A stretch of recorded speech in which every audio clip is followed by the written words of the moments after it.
Why would anyone in a country so far away study English? In Tegucigalpa, the capital of the Central American nation of Honduras, within the walls of the National Autonomous University, a class of 23 students gathers twice a week, their voices eagerly shaping the sounds of a foreign tongue. Hello. Thank you. The simple phrases echo through the classroom, filled with the vibrant energy of youth. For many, the journey began with the magnetic pull of American pop culture, the sweeping epics of Hollywood, the infectious rhythms of pop music that streamed across the globe. Some dreamed of walking the hallowed grounds of an American university, of seeing the world through a new lens. But the roots of their deep affection for the United States run far deeper than entertainment. It is a story born from tragedy, from a morning 60 years ago when their country was brought to its knees, and from a quiet, profound kindness that traveled across the sea from a distant nation. How did this bond, forged in rubble and hope, come to be? Let us turn back the clock and see. The date was July 26, 1963. The time, 5:17 a.m. In the pre-dawn stillness of Tegucigalpa, as the sun had yet to cast its first golden rays over the city, Maria Rodriguez was in her kitchen. The familiar, comforting aroma of coffee was just beginning to fill the air as she prepared breakfast for her young son, Daniel, and her daughter, Sophia. It started as a low, guttural rumble from deep within the earth. In the next instant, the entire building was thrust upward, a violent, bone-jarring jolt that threw Maria against the counter. A magnitude 6.1 earthquake. The world became a symphony of chaos. Cabinets crashed open, dishes shattering on the floor. Framed family photographs rained down from the walls. Daniel. Sophia. Maria screamed, scrambling for the bedroom, her heart hammering against her ribs. She shoved open the children's door to see their small beds shaking violently, the two of them clinging to their sheets, their eyes wide with terror. Mama. Sophia cried out, her small voice a beacon in the pandemonium.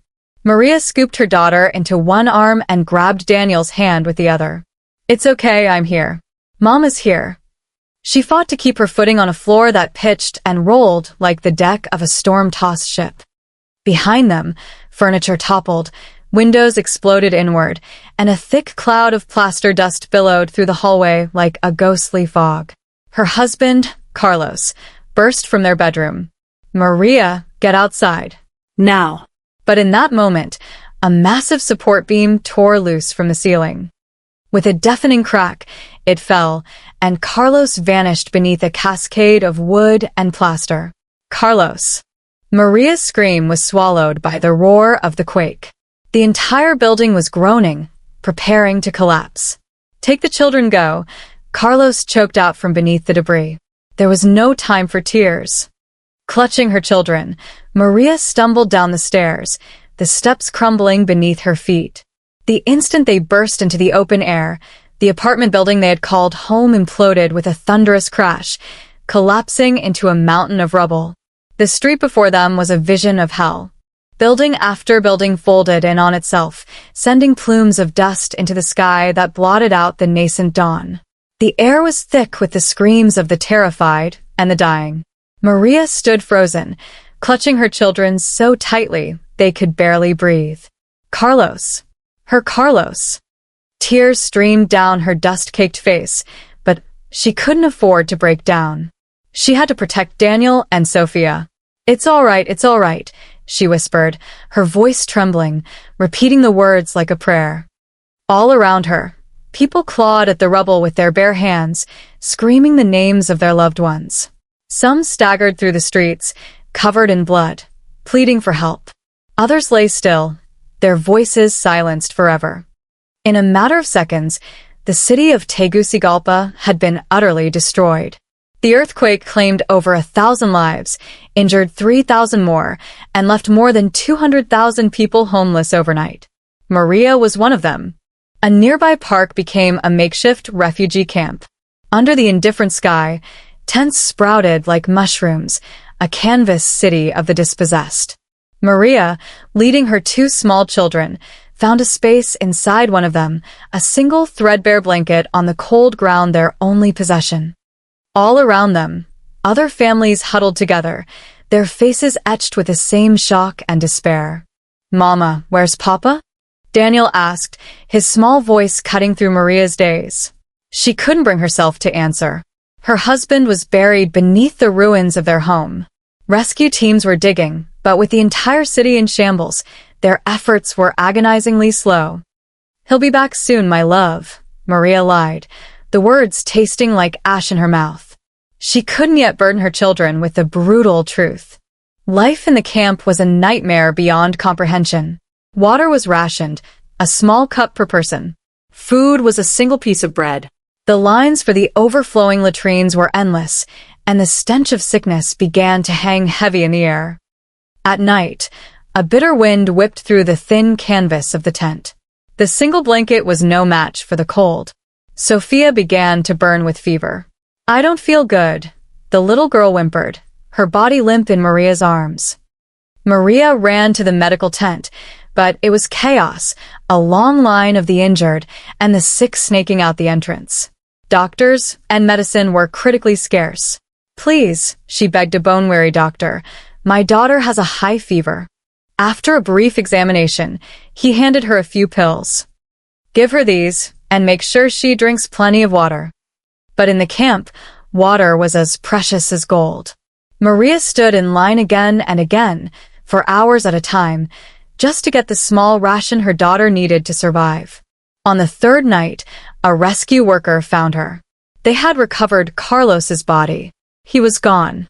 Maria stood before the pile of rubble that had been her life, her well of tears finally run dry. "Mama," Daniel whispered, his small hand finding hers. "Did Papa go to heaven?" Maria sank to her knees and pulled him into a fierce embrace. "Yes, my son. And he'll be watching over us from there, always." The week that followed was a blur of hopelessness. The future was an empty, terrifying void. They had lost their home, their livelihood, their husband and father. After the children were asleep, Maria would sit in the dark, her body shaking with silent sobs. "What are we going to do?" There was no answer. Sickness spread through the camp. The children were falling ill, and the elderly were fading, worn down by exhaustion and despair. Every day, Maria queued for their meager rations of bread and water, giving every last crumb to her children, her own stomach aching with emptiness. "Mama, you eat too," Daniel would say, offering her his piece of bread. "I'm not hungry, sweet boy." "You eat," she would reply, forcing a smile that felt like a betrayal to the grief that was consuming her. But just as the darkness seemed absolute, a flicker of light appeared on the horizon. International aid began to arrive. Planes from Spain, from Brazil, from the United States. The cardboard boxes delivered to the camp were stamped with a simple, powerful image, the flag of the United States of America. Maria stared at the stars and stripes. She knew of America, of course, but it felt a world away. Inside the boxes were medicines, canned food, bags of rice, and powdered milk. "This is from the people of the United States," the man distributing the aid explained. "They are a distant country, but they are helping us." Maria accepted a box, her voice barely a whisper. "Thank you." That evening, for the first time in what felt like an eternity, her children had a proper, warm meal. Maria opened a can of American stew, the rich aroma filling their small corner of the tent. "This is so good," Sophia said, her face lighting up with a genuine smile. Seeing that smile, Maria felt the first stirrings of hope she had thought was lost to her forever. The next day, a leaflet was posted in the camp, an article from an American newspaper translated into Spanish. Maria read it slowly. The United States was pledging millions in aid for Tegucigalpa. The article quoted an American official, "Our own nation has known the fury of nature. We remember the great San Francisco earthquake of 1906, the dust bowl that starved our heartland, the hurricanes that have tested our shores. As a people who know what it means to lose everything and rebuild, we cannot stand by and watch our neighbors suffer. We extend our hand in solidarity." Maria read the words again and again. As a people who know what it means to lose everything.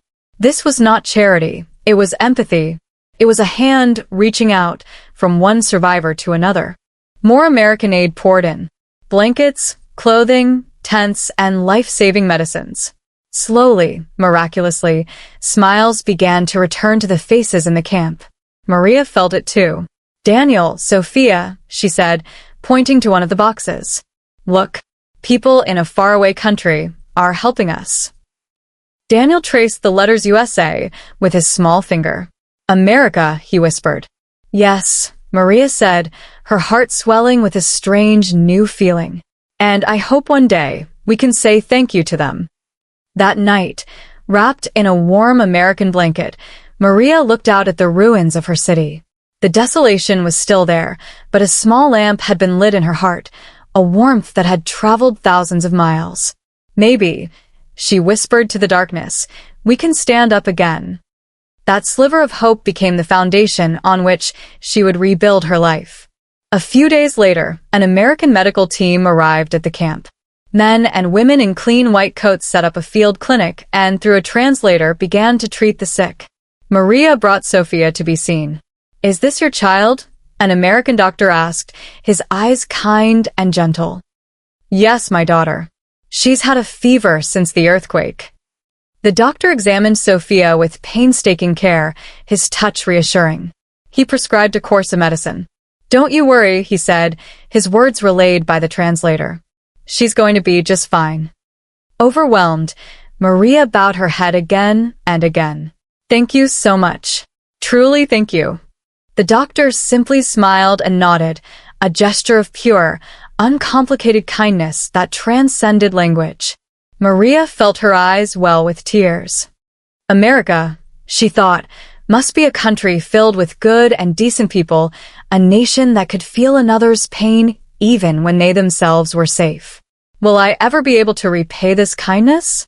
She wondered, a silent prayer forming in her heart. Decades later, that prayer would be answered in a way she could never have imagined. The next shipment of aid brought children's clothing. Maria dressed Daniel and Sophia in new, clean outfits. Do I look pretty? Sophia asked, twirling in her new dress. You look beautiful, Maria laughed. Daniel looked down at the tag on his shirt. In small letters it read, Made in USA. Mama, what does this say? It means Made in America. Oh, Daniel said, repeating the word, America. In the heart of a young boy who had lost everything, the name of that country was etched forever, a single word that would one day change the course of his life. A month after the earthquake, as life in the camp continued, the international community began to mobilize. Under the leadership of the United Nations, a comprehensive plan to rebuild Tegucigalpa was set in motion. Architects and engineers from around the world, the United States, Great Britain, France, Spain, gathered to offer their expertise. One day, a poster appeared in the camp, the Tegucigalpa Reconstruction Project, an international design competition. For Maria, seeing the world's best minds turning their attention to her broken city was a beacon of light. In the spring of 1964, the outline of the plan was announced. A headline in the newspaper blared, A New Future for Tegucigalpa. The article detailed the various proposals, but one stood out, a bold and visionary plan submitted by the United States. The lead architect was a world-renowned figure, a man who had designed some of America's most iconic modern structures.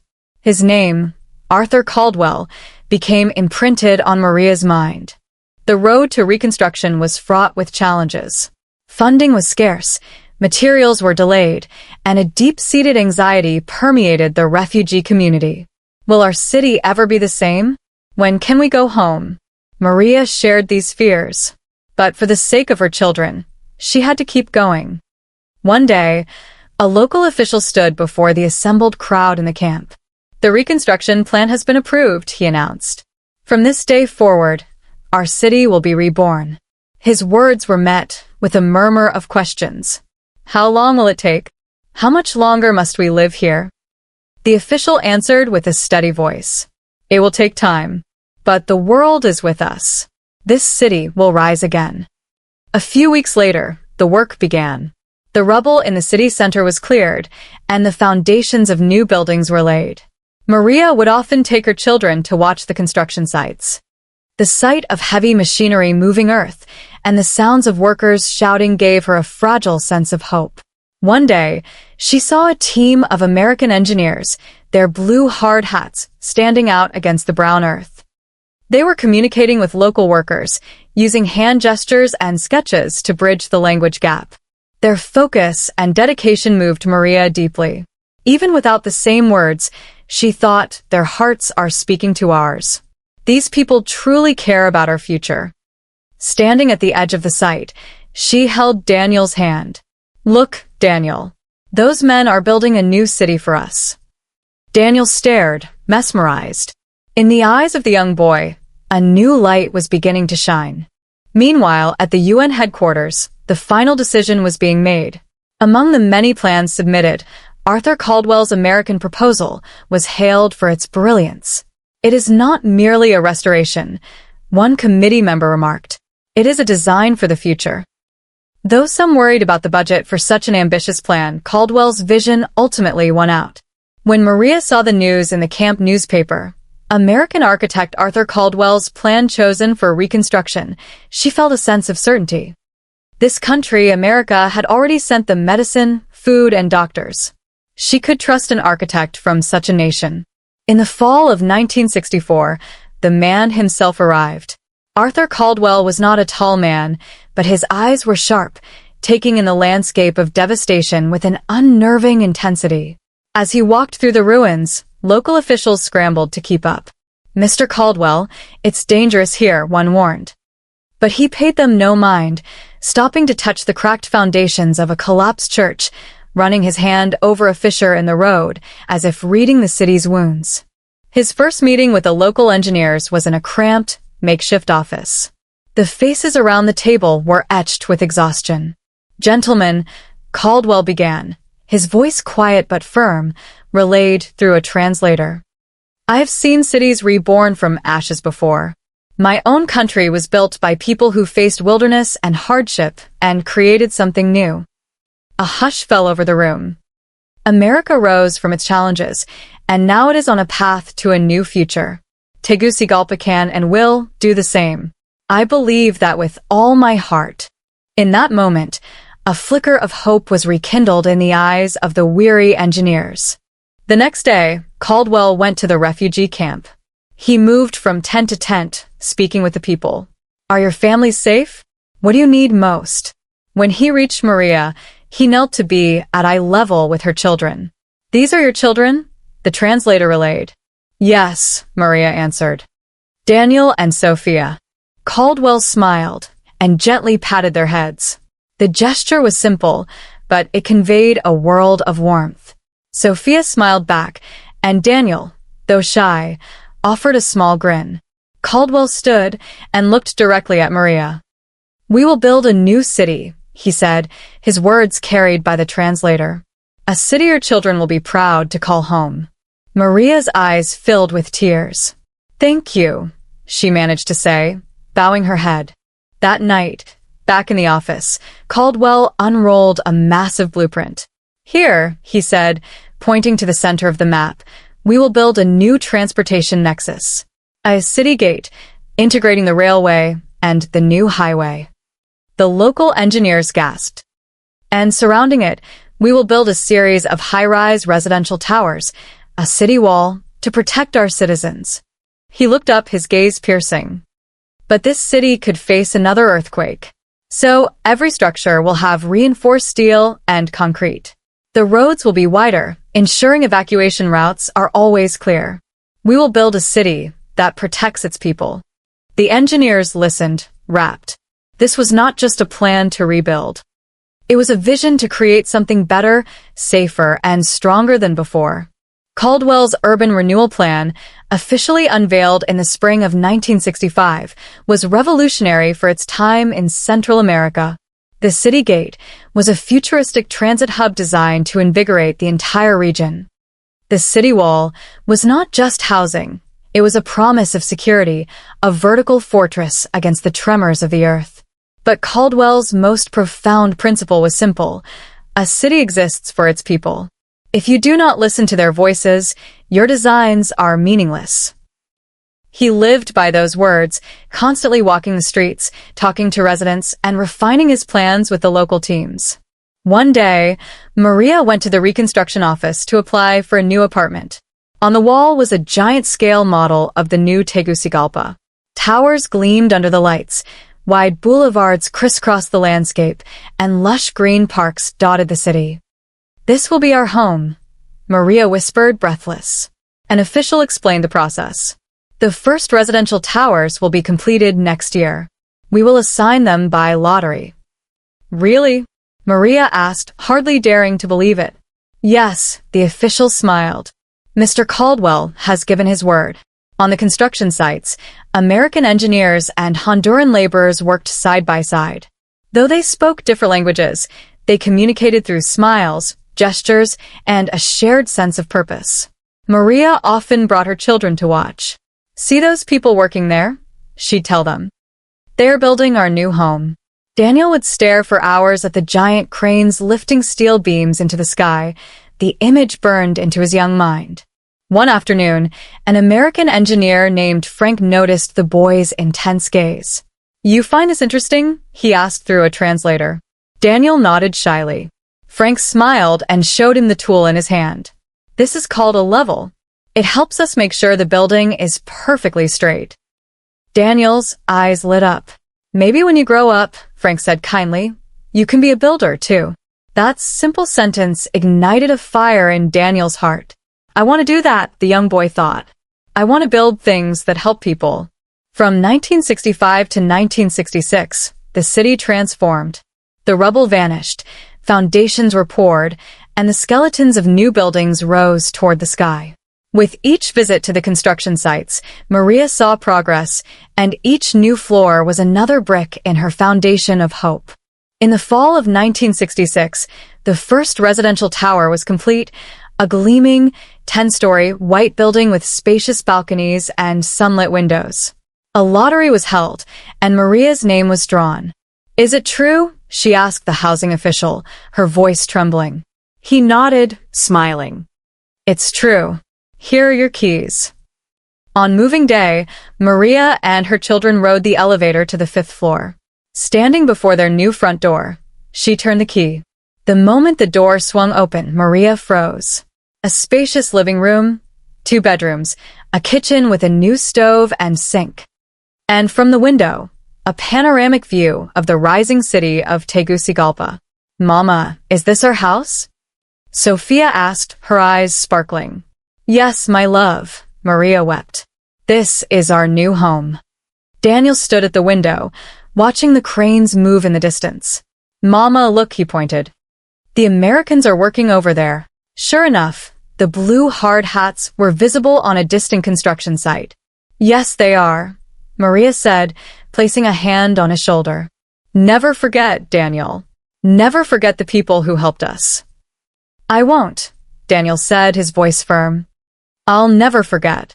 That night, tucked into a real bed for the first time in 3 years, Maria stared at the ceiling. "Carlos," she whispered, "can you see us? We have a new home." Tears traced paths down her cheeks. Her husband was gone, but the children he had died to save were safe, protected by the kindness of strangers from a faraway land. The city was coming back to life. Shops reopened, schools were rebuilt, and the sound of children's laughter once again filled the streets. At his new school, Daniel's teacher asked the class, "What do you want to be when you grow up?" Without hesitation, Daniel answered, "I want to be an architect. I want to be like the Americans who built our city." His teacher smiled warmly. "That's a wonderful dream, Daniel. You work hard for it." In the spring of 1967, the city's transformation was nearly complete. Where rubble once lay, there were now parks where children played. One afternoon, a ceremony was held in the central plaza to celebrate the completion of the main reconstruction phase. Hundreds gathered, and on the main stage stood Arthur Caldwell. The mayor spoke first. We will never forget the tragedy of 4 years ago. But we stood up again. We did it with the help of the world, and especially with the warm and generous aid of the United States. Then, Arthur Caldwell approached the podium. When I first came to this city, he began, his voice carrying over the crowd, I knew it would rise again. Because the strength of a city is not in its buildings, but in the spirit of its people. We engineers may design the structures, but it is you, the residents, who build the city. Cherish it, and pass this spirit on to the next generation. The crowd rose to its feet, the applause thunderous and sustained. Maria, holding Daniel's hand, saw her son staring at the man on the stage, his eyes shining with unshakable resolve. After the ceremony, Maria approached Caldwell. Sir, thank you for everything, she said through a translator. Caldwell smiled. I only drew the plans. It was all of you who brought this city back to life. Maria pushed Daniel forward gently. This boy, he says he wants to be just like you. Caldwell knelt before Daniel. You want to be an architect? He asked. The boy nodded fiercely. That's a good dream, Caldwell said, ruffling his hair. You work hard, you hear? That moment, that simple touch of encouragement from his hero, became a memory Daniel would carry for the rest of his life. Over the next 30 years, the bond between Honduras and the United States deepened, nurtured through technical assistance programs, infrastructure projects, and in 2017, a modern, U.S.-funded public hospital in Tegucigalpa. And back at the National Autonomous University, the English language program flourished. We learn because our grandparents were helped by America, one student explained. My family told me, never forget that kindness. We grew up with these stories. The date is May 1st, 2025. At the Global Unity Exposition in Washington, D.C., it is Honduras National Day. In the center of the Honduran Pavilion is a special exhibit, black and white photos of the devastation from 1963, Caldwell's original blueprints, and a stunning aerial photograph of modern-day Tegucigalpa. The journey of 60 years, from rubble to resilience, is displayed for the world to see. After a display of traditional dance, the Honduran Minister of Culture takes the stage. In 1963, he begins, our city was destroyed. We were lost in despair. But in our darkest hour, a distant nation, the United States, extended a hand of friendship. They sent us not just food and medicine, but hope. His voice trembles slightly. An architect named Arthur Caldwell believed in our future. He did not just design buildings. He sat with our people and dreamed with us. The hand they extended then still supports our hearts today. Then, an elderly man is welcomed to the stage. It is Daniel Rodriguez, now a celebrated architect in his own right. I lived through the 1963 earthquake, he begins, his voice thick with emotion. As a small boy, I knew the terror of losing everything. But the people from America helped us. An engineer showed me his tools and told me I could be a builder, too. Mr. Caldwell himself encouraged me. Daniel's eyes are moist with tears. I became an architect to help people in need, just as he did. Mr. Caldwell, America, thank you. He bows deeply, and the entire hall rises in a wave of applause, a powerful, emotional ovation that bridges decades and continents. News of the ceremony spreads across the globe. Online, comments flood in from Honduras. I grew up hearing stories of Arthur Caldwell.